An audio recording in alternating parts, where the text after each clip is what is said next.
Hey, shalom, brothers and sisters.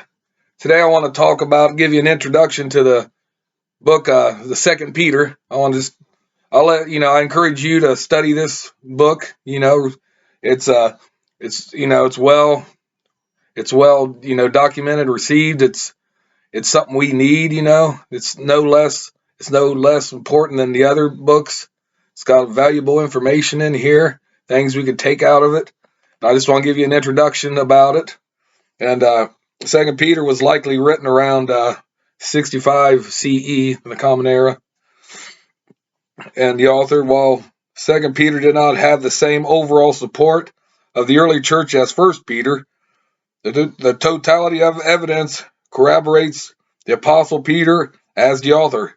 His name is found in the narrative, uh, you know, chapter 1, verse 1, of course. Eusebius also endorsed Peter as the likely author. And the background about it is there's little known about the historical setting and location of Second Peter. Could be all just speculation here and there. That's all we can do, I guess. But here's the significance of the book, why it was written. Unlike his first epistle, Peter here is connected chiefly with heresy and false teachers. He spends a great amount of time defending the faith as set forth by the Messiah. According to scholarship, the beginnings of Gnosticism may be found in this epistle through the many references to the word knowledge. Like in chapter 1, verse 2, and 3, and then 5 and 6, and throughout the book. But through their learned and secret knowledge, the Gnostics believed that they could free themselves from this physical world, thus embracing the spirit world. And I've mentioned that in my other videos. A lot of Gnostics, even though they were, just different types of branches, had slightly different beliefs.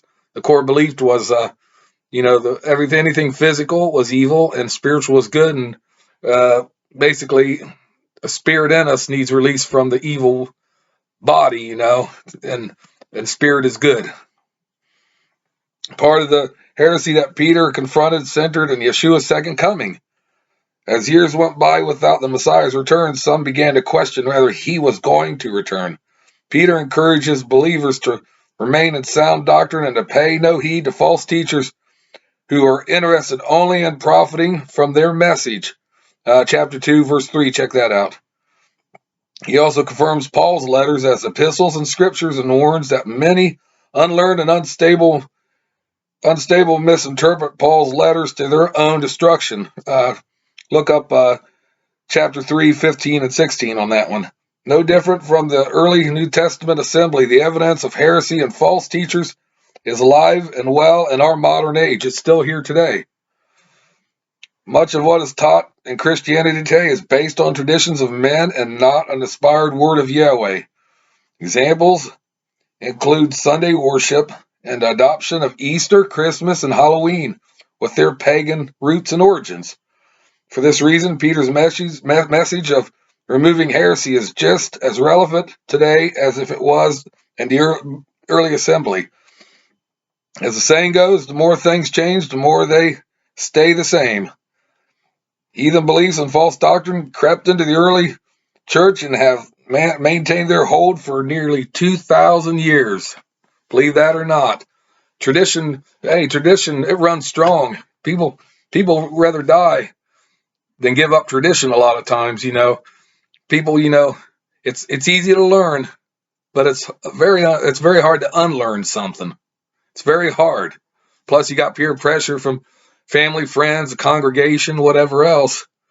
But that's what Peter's getting at in that book, and I just wanted to share that with you. I think it's important. And I encourage you to study the book, just meditate on it, study it, and sometimes ask the question: how does this pertain to the modern times, our days, the latter days?